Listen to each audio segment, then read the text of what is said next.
Pessoal, nós temos na parábola da figueira que houvera secado uma trazimento por Jesus de uma planta que, a partir do momento que ela foi recebendo a palavra de Jesus, de fato, ela termina por secar de vez.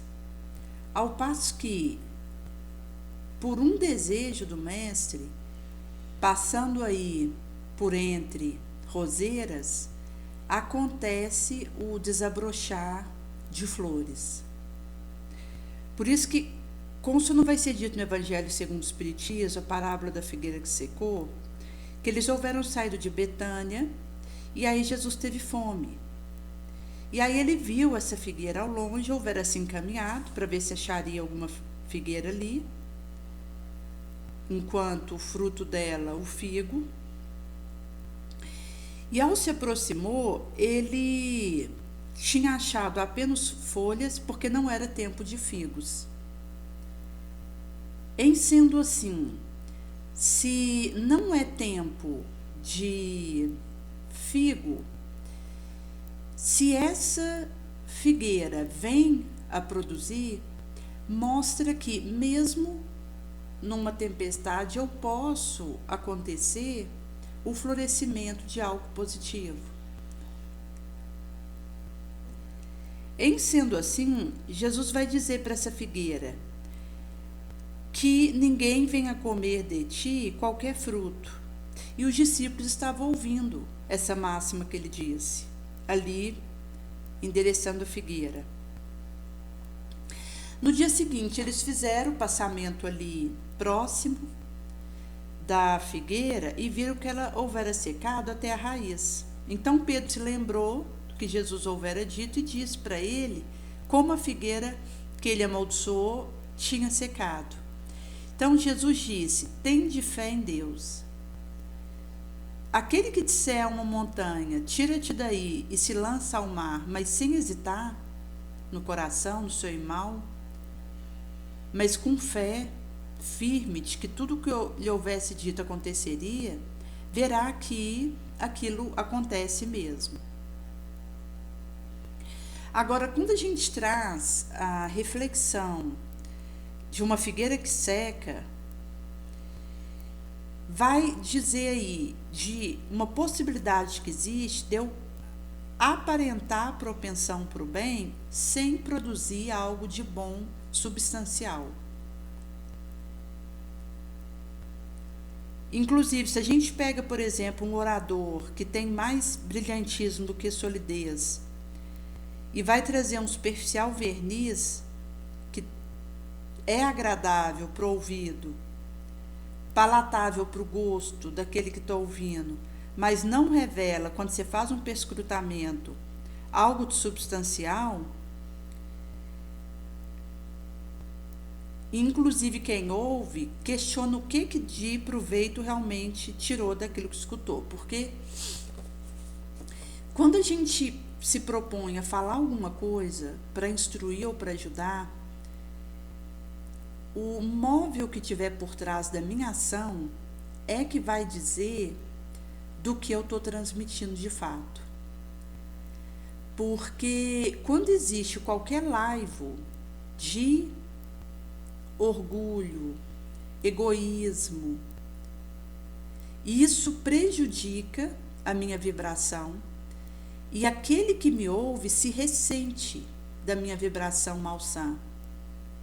Eu posso ter um discurso impecável enquanto técnica de oratória, brilhantismo de concatenação de palavra e originalidade naquilo que estou apresentando, inclusive ser uma explanação fruto de uma pesquisa laboriosa que eu tenha realizado e chegado a uma dada descoberta nova, e fazer aquela transmissão com ares de eloquência, vivaz e com uma inteligência diferenciada, que se eu não tiver embasada na caridade, não vai valer.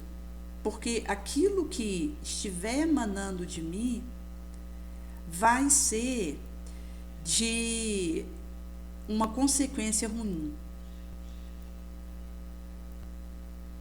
E aqui, gente, é interessante porque quando alguém se aproxima de nós, de alguma forma, existe uma troca energética. E por isso que não tem como eu mascarar aquilo que eu estou pensando e sentindo.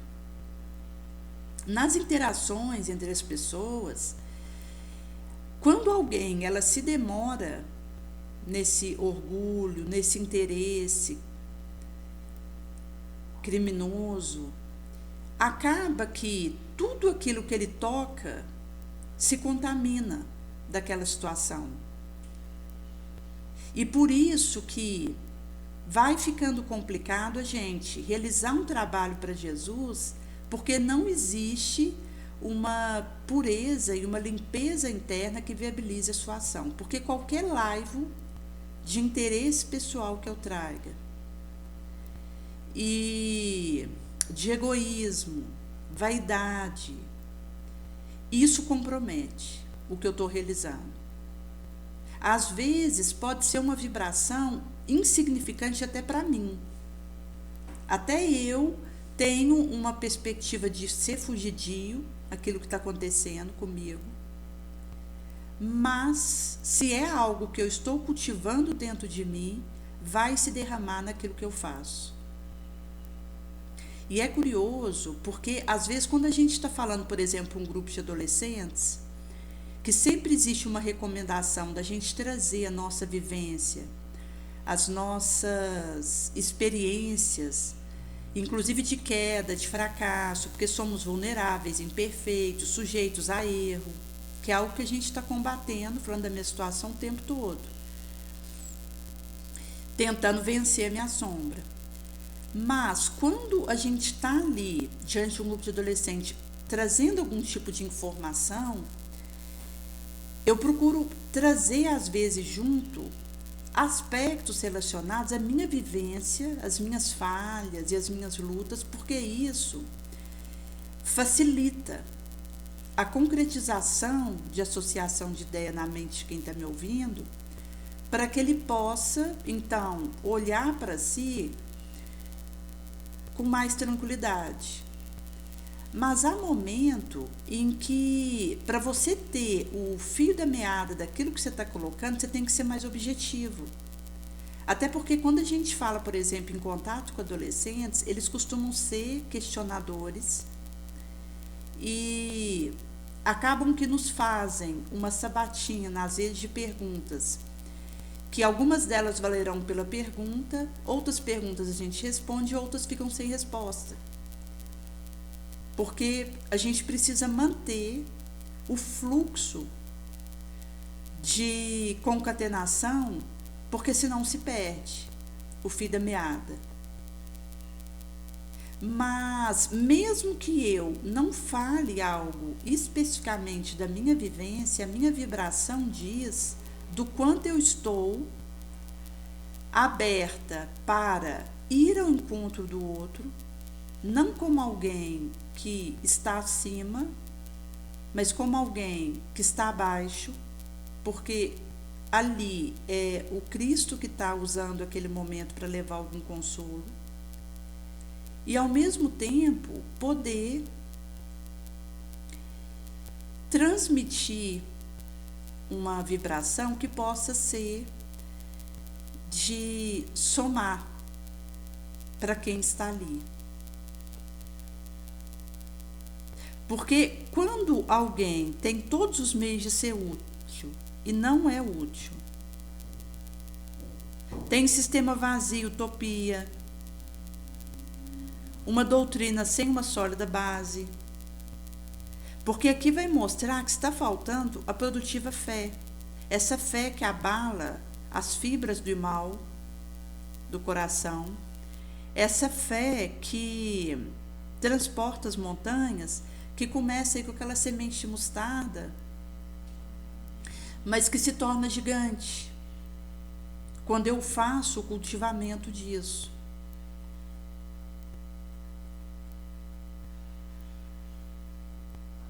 Nesse sentido, a gente pode considerar essa árvore que tem muita folha, mas que carece de fruto. Então Jesus pega e condena a esterilidade, aquele estado de coisa, porque virá aquele dia que estarão até a raiz secas. E aí, quando Jesus traz que aquele que tem será dado mais, e aquele que não tem será tirado até mesmo o que tem, inclusive, gente, na multiplicação que acontece, quando de fato eu estou aberta para que o trabalho do bem aconteça. Então, existe, por exemplo, a questão, quando a gente pega o trabalho do Chico, que Isabel de Aragão havia aparecido para ele, conclamando ele para distribuir pães aos pobres, um trabalho do qual não mais ele se apartaria e dar início aí à sua trajetória ínclita de mais de 500 livros publicados até o momento, porque continua sendo publicado o livro dele mesmo depois do seu desencarne. Ele, naquele momento que ele recebeu aquele convite dela, ele disse que ele não tinha nem para ele e para a família dele pão. Até pela escassez de recursos que acontecia. E houve inclusive um momento ali na trajetória dele que só ele trabalhava na casa, os outros estavam desempregados. Era uma família em torno de 17 pessoas, entre irmão, sobrinho, cunhada. O pai, ele também morava com eles. E ele trabalhava, ele era o arrimo daquele lar. Até porque teve um período que o pai adoeceu e ele que cuidou. Em sendo assim, quando Isabel foi trazer para ele esse convite, ele disse: como que eu vou distribuir pão para os pobres? Porque eu não tenho para minha família. Mas ele acatou e logo depois ele pegou ali uns 7 pães que tinha na cozinha e foi para a rua entregar junto com a irmã dele, para os necessitados. E aconteceu a multiplicação, que encontrou a fé dele, a sua boa vontade, o seu desinteresse, o seu devotamento. Então aquilo pôde ser exponenciado por Jesus. Então, às vezes, gente, quando nós somos chamados para um dado serviço, não é nem que eu tenho capacidade para aquilo, porque na verdade não tenho, mas é porque se eu assumir de boa vontade, com fé, Jesus me capacita.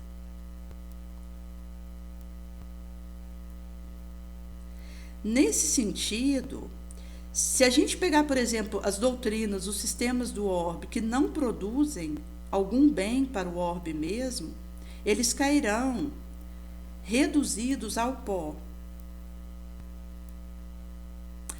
Se eu me permaneço na inutilidade deliberada por não ter colocado em ação os recursos que trago, eu vou ser encarada como essa figueira secosa.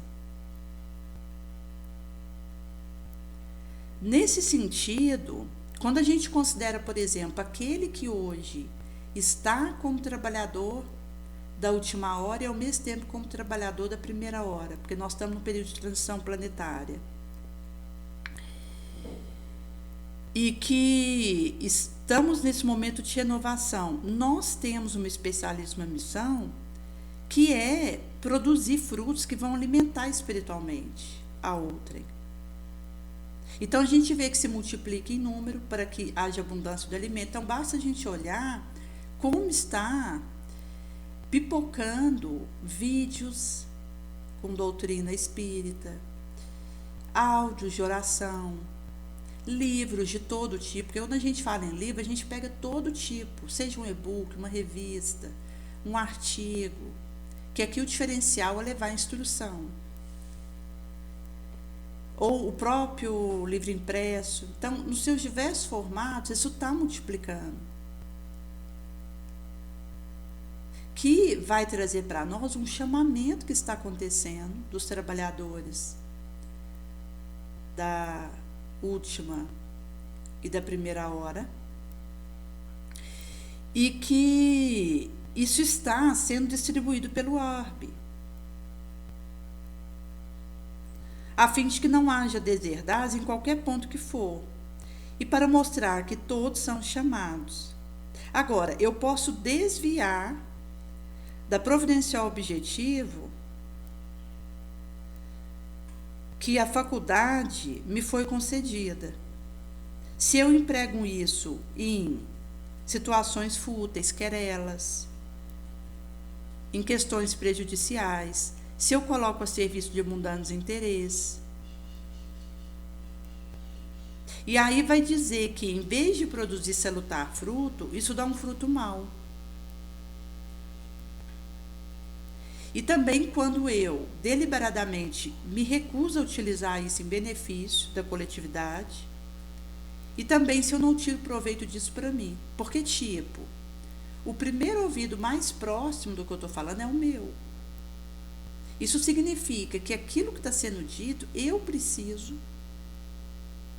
aplicar em mim mesma as reformas morais, as correções e os melhoramentos que a minha situação pede. Porque se quem está mais próximo daquilo que eu estou dizendo, ou daquilo que eu estou escrevendo, ou daquilo que eu estou ouvindo, sou eu mesmo, e eu não sou capaz de aplicar isso no meu burilamento moral, então significa minha inaptidão. Então, é a representação dessa estéreo figueira. Aí acaba que vai ser retirado de mim, porque o dom se tornou inútil comigo. E aí a semente não saberá frutificar, e aí eu acabo que me torno vítima dos espíritos obsessores. E assim, nós estamos numa situação em que os espíritos obsessores, eles nos espreitam de forma indormida. Acaba que, se eu não sou capaz de canalizar as minhas energias para o bem, isso vai ser usado para o mal. Porque não há um meio termo, não há uma mornidão. Ou eu coloco a serviço da coletividade de forma gratuita aquilo que eu recebi de empréstimo, ou isso vai acabar secando em mim.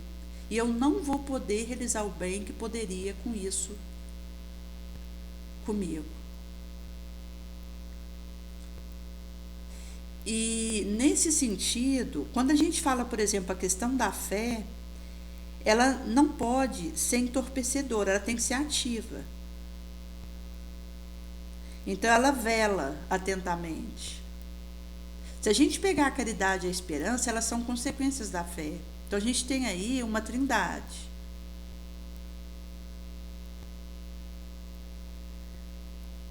Por isso que essa fé, ela vai despertar os nobres instintos que nos conduzem ao bem. É a base da nossa regeneração moral. Então, ela precisa ser durável, forte, porque se uma dúvida ligeira abalar ela, todo edifício rui. Então, a gente tem que levantar essa construção sobre um inamovível alicerce.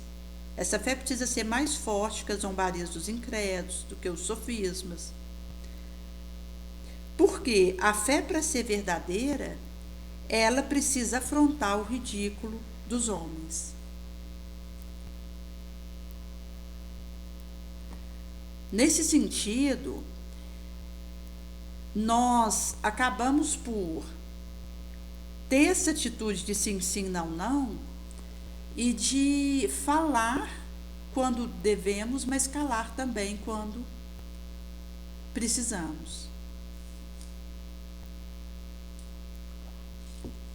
E quando a gente pega, por exemplo, atualmente, às vezes a gente tem congressos espíritas que cobram taxa de inscrição para você entrar ali e receber uma palavra. Quando a gente considera, por exemplo, a questão da rede social, gente, com as mudanças que isso fez acontecer no orbe atual, uma pessoa pode fazer uma live no Iapoc e chegar no Chuí ao mesmo tempo, pela rede social, sem custo. A gente sabe que o YouTube aí, como uma plataforma que é mais usada para esse tipo de transmissão, você tem uma propaganda no meio dos vídeos, então você paga uma taxa em torno de uns R$ 27 por mês para você não ter propaganda no meio daquele vídeo. Então você já tem a plataforma cobrando para não ter propaganda ali. Então, se aquele que está oferecendo aquele conteúdo ainda cobra alguma coisa, já mostra que nós estamos, de alguma forma, colocando alguma condição para fazer aquela instrução chegar no outro. Inclusive, por exemplo, a gente tem às vezes canal espírita em que você tem a transmissão que é feita ali, gratuita naquele canal, mas você tem uma parte ali para aderir, que é quando você paga um valor mensal para ter acesso a uma gama de vídeos que fica disponibilizado para aqueles que se tornam sócios contribuintes daquele canal. Ao mesmo tempo, por exemplo, a gente tem às vezes congressos em que o indivíduo paga a taxa de inscrição, se for 3 pessoas da família já fica caro para participar. Aqui nós não estamos desconsiderando a importância, às vezes, de um pregador fazer uma viagem para o Nordeste, para o Sul ou para a Suíça, dele se transportar ali dentro do país que ele está para levar a Boa Nova. Mas mesmo para aquele que faz isso, existe uma taxa alta que é paga para isso. O Jorge, certa feita, houvera comentado que já é caro para poder pagar para ele ir para algum lugar pregar, por causa da questão do transporte. Então ele procura aproveitar ao máximo quando ele está num local para ir em várias regiões próximas ali diferentes pregar, para fazer valer o gasto que teve com a ida dele, porque em tempo de rede social nós não precisamos gastar para poder levar a Boa Nova, isso chega pela internet e gratuitamente. Então, se a gente considerar, por exemplo, que é possível a gente fazer esse tipo de uso e o que a gente gastaria em, seja uma inscrição, seja para pagar um curso, para ouvir a Boa Nova, seja para fazer uma viagem para poder estar com algum orador, a gente entrega isso para alguém que não tem o básico, faz um Pix para uma Fraternidade Sem Fronteira, que ajuda em regiões do mundo que não tem água para beber, não tem pão para comer.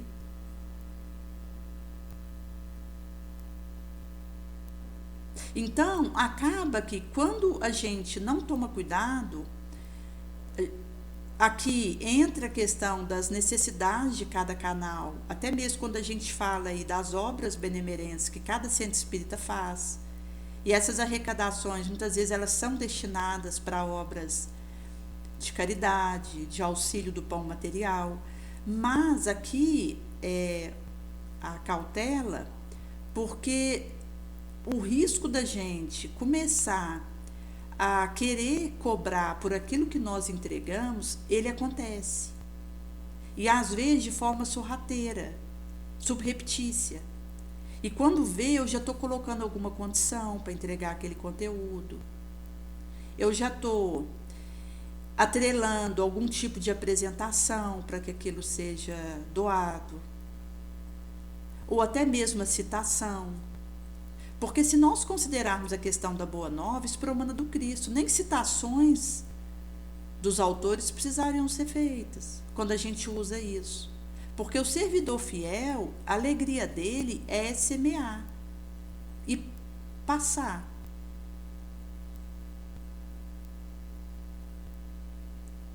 visto que o desejo é que ele diminua e o Cristo cresça. Então, se eu realmente tenho esse interesse de doar aquilo que está comigo para a melhoria do meu entorno, eu não estou preocupada em ser citada, não estou preocupada com a minha imagem, não fico pedindo alguma condição para poder fazer a entregação daquele conteúdo, eu simplesmente disponibilizo gratuitamente. Daí que entra a questão do móvel que está por trás daquilo que nós fazemos.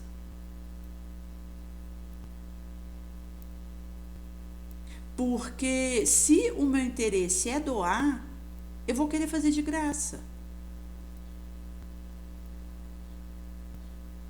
E aí a gente pega, por exemplo, se a gente considerar a sociedade hoje, mesmo quando nós estamos falando dos arraiais espíritas, existem cobranças de livros, de, às vezes, conteúdos de algum congresso, às vezes de apostila. Mas nós estamos movimentando recursos que são emprestados para nós, que não nos pertencem. Porque a partir do momento que eu estou considerando que aquilo me pertence, Jesus se afasta e o obsessor entra em ação.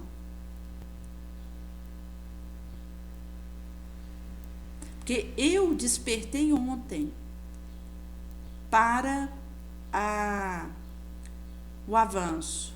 Até ontem eu estava com o olho no meu umbigo, no meu egoísmo, não via o outro, muito menos amava.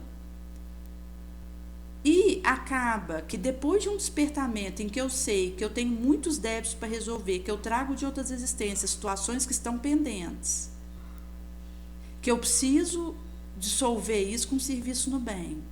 Porque foi o único motivo de eu ter vindo para cá e é só isso que eu vou deixar aqui quando eu for embora. E aí, se eu estou desperta para essa situação, eu vou querer entregar de graça o que de graça eu recebi.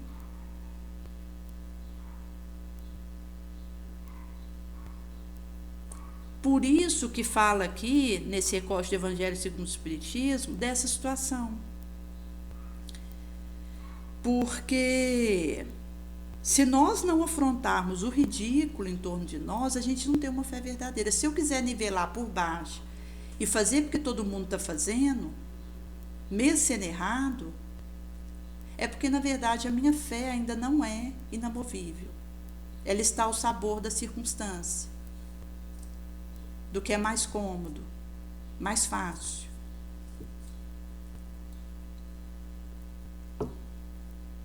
E uma coisa que é errada, ela continua sendo errada, mesmo que todo mundo esteja fazendo. Aquilo que é certo vai continuar sendo certo, mesmo que ninguém faça. Daí, eu vou e faço certo, mesmo que ninguém esteja fazendo. Porque se eu aguardar pelo outro para a minha marcha de engrandecimento e de sacrifício, vai ficar sem fazer. Eu vou ficar aguardando, aí minha encarnação vai passar, eu vou para o além, responder perante o tribunal do meu consciencial profundo,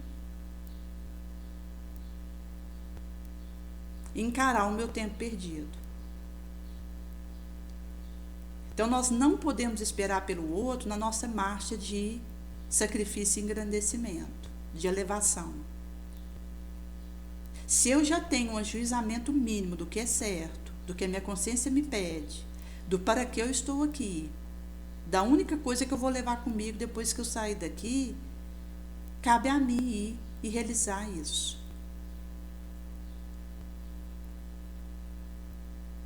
Mesmo que ninguém faça.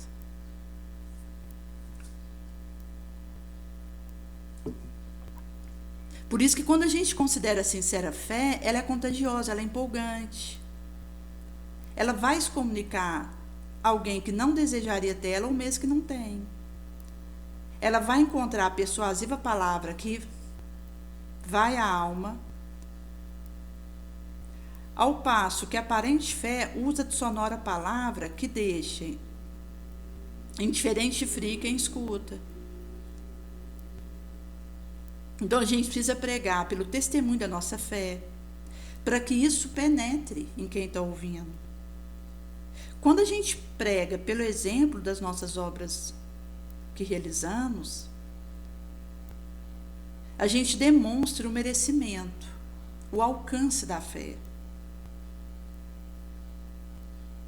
Então a gente prega pela nossa inabalável esperança e transmite o divisamento da confiança que nutre e fortifica a alma e nos põe em condição de enfrentar toda e qualquer vicissitude na nossa trajetória.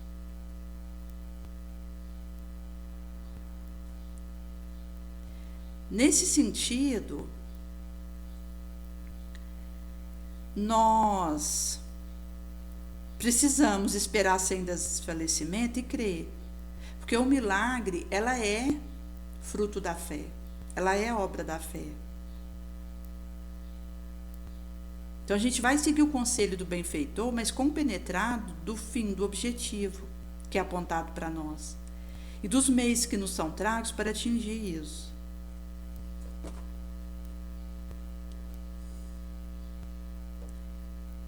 Por isso que quando Jesus ele traz para nós a questão de ter essa figueira seca, ele sabia que pela minha fé eu posso ressuscitar a minha sementação.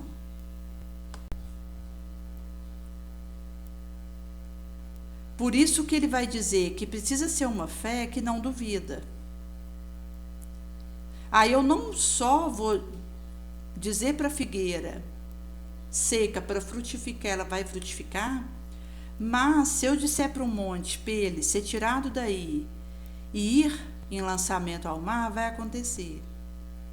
E tudo quanto houvermos pedido em oração, com fé, a gente recebe. Porque a fé, ela acaba aqui, nos coloca numa condição de agradecer.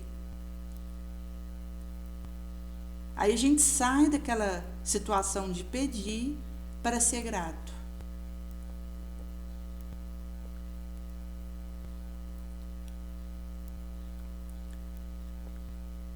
Por isso que, quando a gente percebe, por exemplo, uma situação em que nós vivemos de dificuldade, isso também vai nos dando resiliência. Porque, a partir dessa fé, eu vou conseguindo ter essa atitude transformadora e ativa, resiliente, que me desafia a enxergar as dificuldades e os obstáculos que eu vivo como oportunidade de crescimento e aperfeiçoamento, e a recomeçar com ânimo novo. Nesse sentido, a resiliência nos ajuda a construir uma emocional base sólida e nos torna mais preparados para o inesperado, aquilo que nos pega de surpresa. Então, a gente vai ter aí condição tanto de adaptar quanto de superar. Seja o término de um relacionamento, a perda de um emprego, a perda pessoal de algum convívio. A pessoa que é resiliente, ela busca força, energia para reconstruir a vida. Talvez ela possa reavaliar a meta, pode investir em aprendizado novo, cultivar um relacionamento novo. Agora, quando a gente fala, por exemplo, em tempo de crise, a resiliência vai nos ajudar a seguir olhando para frente, um passo após o outro, com coragem e otimismo, independentemente do tamanho dos óbices que estejamos enfrentando. Então, é um pilar da nossa emocional saúde, guia-nos a cada começo novo. Quando a gente pega, por exemplo, a questão da paciência, que desenvolve essa capacidade de saber esperar, aguardar, nos dá confiança nos divinos desígnios e compreendemos que o tempo de Deus é diferente do nosso, muitas vezes. Na resignação nós aceitamos os óbices e as dificuldades, os desafios que nos chegam com compreensão, humildade, e reconhecemos que as provas são instâncias que a gente tem de crescer, de aprender. A resiliência, ela consegue transubstanciar esses desafios em progresso espiritual, aprendizado, nos adaptando sem perder fé e esperança. Nesse sentido, a gente vai tendo condição de viver aí essa postura, seja numa mudança inesperada, uma perda financeira, doença de um ente querido. A resignação, ela nos ajuda a dar o nosso apoio sem lutar contra aquilo que é inevitável, que não tem como demover. Então a gente passa a aceitar o ciclo da nossa trajetória e o que ele traz. E nesse sentido, nos capacita a focar nas lições que a vivência e a experiência nos oferece, e aí a gente deixa de lado a resistência e todo tipo de endurecimento e nos concentramos no que pode ser aprendido, assimilado. Então, a resignação é essa interna força que nos ensina a fluir com a vida e a movimentar ela para frente, em vez de lutar contra a nossa trajetória. A resiliência é essa capacidade de me recuperar, de me recompor e crescer diante das adversidades, dos desafios. Quando a gente pega o orbe, em que essas desafiações são constantes, essa virtude vai nos permitir enfrentar difíceis situações e delas sair mais fortalecidos, melhores. Porque acaba que a gente sempre vai ter essa paciência para fermentar uma saída melhor e um aproveitamento melhor daquilo que está acontecendo. E nesse sentido, a gente vai então tendo condição de, com essa paciência, mesmo na divergência, abrir espaço para compreensão e diálogo e trazer essa mansuetude como uma aliada nas nossas interações diárias. Então a gente vai reagir com sabedoria e calma. E nesse sentido, a gente vai então deixando de ser reativo para sermos agidores nas situações. Então, em vez da gente reagir, a gente age com esse comando do nosso areal interno. Porque a gente consegue, então, otimizar e usar os ferramentais para respostas otimizadas, que do qual depois nós não nos arrependeremos. Caso contrário, a gente acaba que cria um problema desnecessário e com isso a gente adentra uma necessidade de resolver algo que não precisava ter sido criado ou ter começado, mas que pela nossa negligência aquilo acabou que se instalou porque eu não soube ter essa lucidez, essa mansuetude para organizar meus areais internos e agir melhor. Por isso que a questão de aprender a esperar com fé e confiança é um exercício de controle sobre a nossa reação emocional, de maturidade, e nos ajuda a enxergar a vida com mais compaixão, com mais clareza. Nesse sentido, é uma base para a gente enfrentar o problema que for, com uma postura de aprendiz, que a gente vai assimilando valor, ao mesmo tempo fortalecendo nossa alma diante das inevitáveis dificuldades. Daí que são ferramentais para uma vida significativa e equilibrada, em que a gente vai conseguindo produzir esses frutos com aquilo que nós recebemos e entregar isso gratuitamente. E, consequentemente, Jesus vai podendo exponenciar isso.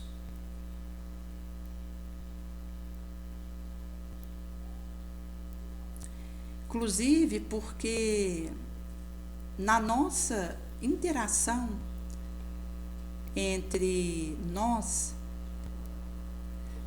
estamos num aprendizado contínuo, e que quando eu estou aberta para usar os ferramentais de que disponho, eu consigo acertar mais e errar menos.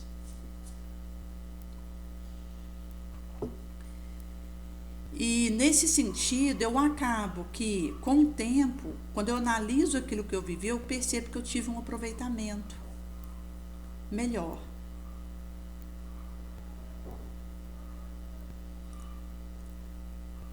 Nesse sentido, quando a gente fala da própria questão da postura diante da vida, isso traz o nosso desejo sincero de laborar no bom combate.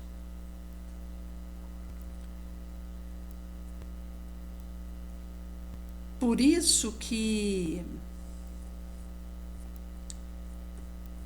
também essa atitude dentro de nós vai nos permitindo ter um olhar tranquilo sobre a nossa situação e viver o arrependimento,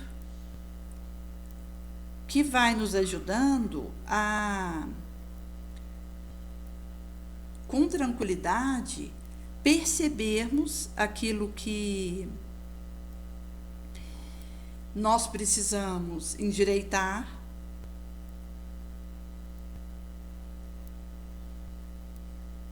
e quando a gente reconhecer o nosso equívoco, a gente vai conseguir arrepender, ao invés de procurar razão para manter o nosso insatisfatório estado. Porque quando acontece um momento de descontrole, a gente pensa na gravidade daquilo, raciocina, e acontece o arrependimento, nós vamos em busca das gentis vibrações da amizade. Por isso que o sincero arrependimento é uma conquista do profundo eu, que vai reconhecer as reprocháveis atitudes e tem intrepidez de se recuperar. Porque aí nessa fé eu consigo acreditar em mim. E que eu posso, mesmo diante de uma situação reprochável, grave, ir em busca da recuperação, da recomposição daquilo. E acredito de fato nisso.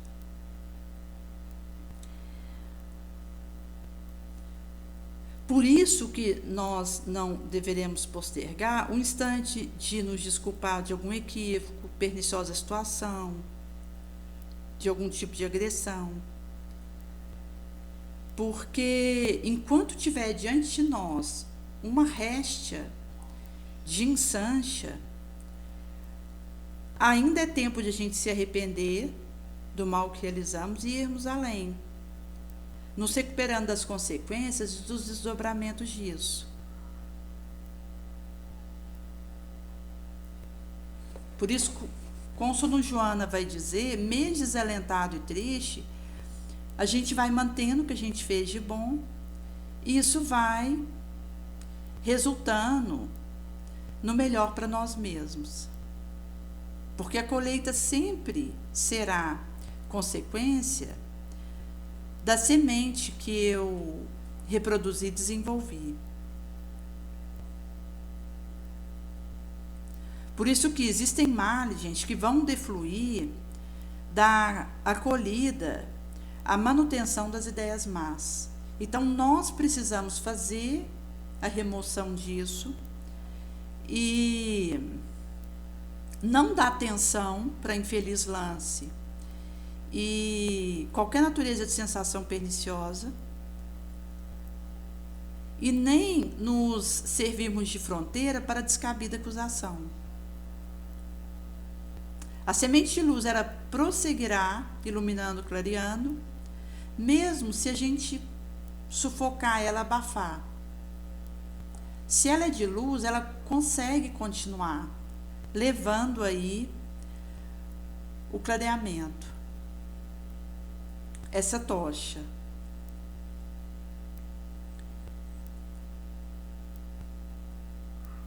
Nesse sentido, quando a gente pega, por exemplo, emoções que estejam em destrambelho, isso vai propiciar a perturbadoração. A gente tem um instinto aí de sobrevivência, que em forma do vacilador egoísmo, vai disparar o gatilho do humor mau. E as reações, elas acontecem sem controle, no despenhadeiral. Por isso que quando a gente está disposto para reconhecer o nosso erro e tem essa fé, essa confiança de recuperação em nós mesmos, que é essa fé em Deus, e que a gente acaba que traduz isso nessa confiança no nosso processo, e que é possível a gente se reerguer e refazer nosso destino, que também vai passar por esse amor. Porque na fé eu consigo ter essa esperança na minha recuperação e me amar. A partir disso, então, eu não desisto de mim. Eu vou em busca do processo de reajustamento moral que precisa acontecer e, de forma vivaz, faço esse caminho acontecer. E, nesse sentido, o sincero arrependimento vai levar à interior pacificação e é preventiva medicina para a nossa saúde. E, após o arrependimento, vem a instância de fazer o bem, aproveitar para aprimorarmos o que realizamos e sempre ajudar. Quando a gente pega, por exemplo, a figura inolvidável do mestre, ele não teve do que se arrepender, porque nunca se permitiu tropeçar na cólera, na ira, do qual desencadeia e gera agressividade. Por esse domínio que Jesus tinha sobre si mesmo, e até mesmo quando a gente fala da vontade do Cristo. Então, ali, diante dos seus algozes, ele pede a Deus que os perdoe, diante ali daqueles que o levavam à aflição. E ali ele era o triunfador. Mas ao morrer, ele vai retornar glorioso e vivo logo depois, envolvendo-nos em alegria e paz. E nos dando o mapa do tesouro, para que a gente pudesse seguir após ele.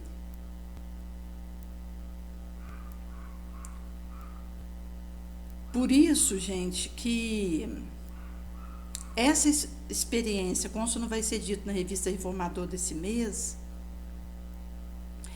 ela traz para nós uma percepção de que Deus, ele vai nos colocar em contato com a prova com a finalidade de termos a luta com a tentação malévola, para que nós tenhamos o mérito da resistência.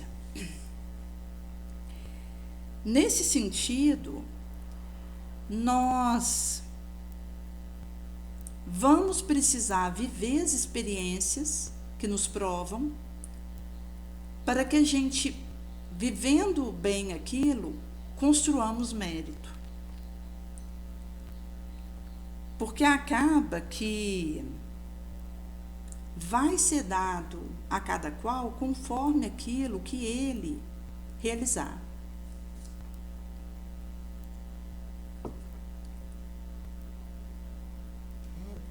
Por isso que,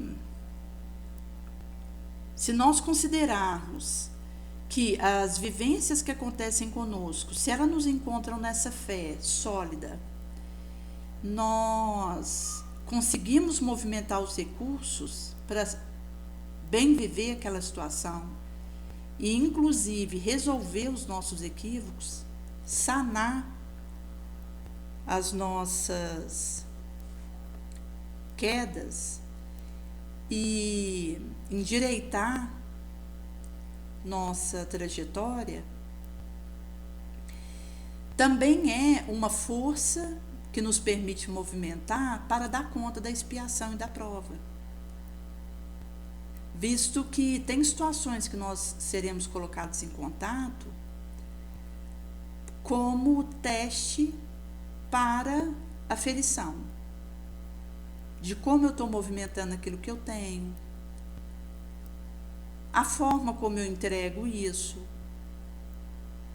para outrem,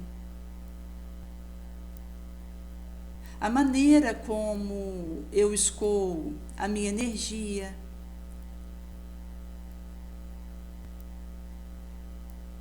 porque eu posso usar a minha energia para elevar ou para rebaixar o ânimo de alguém. Posso usar ela para somar, contribuir ou subtrair no processo de alguém, de resistência e de renúncia ao mal. Posso usar essa minha energia para levar uma instrução, um esclarecimento, ou para ampliar a ignorância do outro.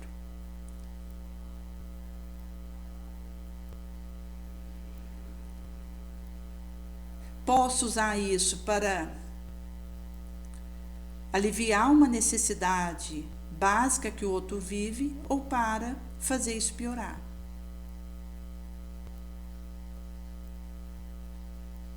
Por isso que acaba que a maneira como eu uso a minha energia, ela tem a ver com a fé que eu trago no meu coração e com o interesse, o objetivo que eu traço para mim. Porque chegado nesse ponto, mesmo em meio a uma situação em que eu perceba que é limítrofe, eu vou conseguindo, pela fé, movimentar uma força que me ajuda a sair vitoriosa.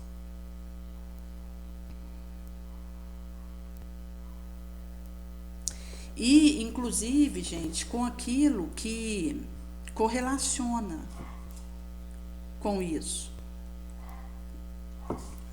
Tinha uma moça que ela estava de forma recorrente pedindo ali um dinheiro que ela alegava para comprar um lanche, para comprar um macarrão, para comprar um pão. E acaba que, se for para errar, erremos ajudando. Mas a questão do dinheiro é delicada, porque você pode entregar um valor para o outro comprar um café e ele comprar um cigarro com aquilo. Ou mesmo quando a gente fala, por exemplo, de você entregar um saco de arroz, porque alguém pode ir numa boca de fumo e trocar aquilo por um crack. Até, inclusive, tem a recomendação de você furar esse saco de arroz, porque aí não seria aceito para esse tipo de troca. Mas aqui nós estamos falando na realidade do vício que ameaça todos nós E que por isso que é delicado quando a gente vai fazer esse tipo de ajuda em dinheiro. Mas acontecia que essa moça, ela recorrentemente estava fazendo esse pedido. Inclusive, ela houvera comentado que tinha perdido um filho de 7 meses, que tinha nascido morto. E ela teve aí um período difícil, muito sofrimento. E acabou que, quando ela veio, da última vez que eu tive contato com ela, pedir novamente, ela disse que estava numa UPA e tinha pedido um valor aí de uns R$ 13 para ela pegar um Uber. E eu não tinha. Eu estava aguardando que na segunda eu ia receber e realmente eu não tinha ali para poder fazer aquele Pix para ela. E aí eu então fui de carro até essa UPA para poder buscá-la. E quando eu chego lá, eu não a encontro. E aí eu, inclusive, pergunto para ela se ela estava em outra UPA, ligo para ela, não tem retorno e depois eu não tive mais contato com ela. E numa situação em que você procura entregar aquilo que você tem aos movimentos da vida, sem reter para você, mesmo na consideração da nossa falha, ainda da nossa limitação, e em meio a isso, o nosso desejo de realmente entregar para aquele que precisa mais do que nós aquilo. Mas, exatamente porque eu não tinha um valor para mandar para ela naquele momento, que pôde encerrar um uso talvez indevido que estava acontecendo de um valor. E que se não fosse essa situação per si, não seria aclarado. Por isso que quando Jesus ele vai trazer para nós a questão de pobreza, castidade, humildade, ele está nos dizendo que o esforço desse labor, ele quando é sincero, real, ele vai diminuindo o risco da gente dar brecha para qualquer vibração contrária a isso. E aí vai sendo possível Jesus entrar com a sua parte exponenciativa. Tanto quando a gente fala de chegar um auxílio real no outro, quanto de livramento. E às vezes uma situação que você percebe que aquilo ali já praticamente vaticinou uma queda, e de repente acontece uma luz no fim do túnel, e você pode resolver aquilo em tempo hábil. E aí vem de novo a questão da construção do mérito, porque existem livramentos que só são possíveis acontecer se eu tiver construído mérito no bem, que é o bem que eu realizo para o meu entorno. Nesse sentido, vão ter situações que nós vamos encontrar com elas e praticamente vaticinado a nossa queda ali. E que só vai ser possível uma reversão daquela situação num tempo hábil pelas vibrações da solidariedade de tantos quantos são beneficiados pelo que nós estamos fazendo. Que cria essa sinergia. Por isso que, quando a gente fala num homem de bem, seja na religião que for, no clima que for, na cultura que for, quando ele desencarna em paz, porque as simpatias que ele construiu com as suas ações boas são essas mesmas energias simpatosas que o alcança no momento do seu trespasse e o leva para uma região de relativa tranquilidade, mesmo que ele ainda tenha muita coisa para superar, mas ele sai daquela faixa do umbral de tormento e pode ser levado para uma região de recuperação. Porque não é nem a religião, nem aquilo que eu professo, é o bem que eu deixo. após os meus passos. E nesse sentido, o homem que constrói isso e deixa isso, essas flores por onde passa, ele recebe essas energias da gratidão, de tantos quantos são beneficiados pelo que ele realiza. E aí, quando chega o seu momento de demandar o além, essas gratidões o alcançam e preparam para ele um trespasse onde ele pode ir em paz. Por isso que, quando a gente considera a questão da fé, da esperança, da caridade, é realmente esse tripé que vai nos permitindo concretizar e realizar na direção após os nossos passos esse senso moral. E nesse sentido, nós vamos, a partir do que o nosso gemal nos conclama a resolver, atendendo às apelações do bem e concretizando isso, cujo perfume ele é espraiado para todo lugar e onde de fato a gente pode, a partir da gratuidade, fazer esse avanço.